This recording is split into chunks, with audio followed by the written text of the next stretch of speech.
Hello, in this video I will be showing you how to change the minigame style in God of War Ragnarok. First, navigate to settings using the arrow buttons on your controller. Press the X button to accept. Then press gameplay. Navigate to playstyle section.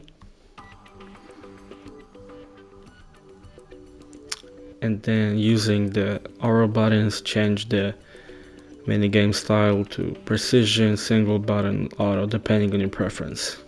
I'll set it to single button. That's it for today's video. If you considered it helpful, leave a like, subscribe, and maybe leave a comment. Thanks for watching.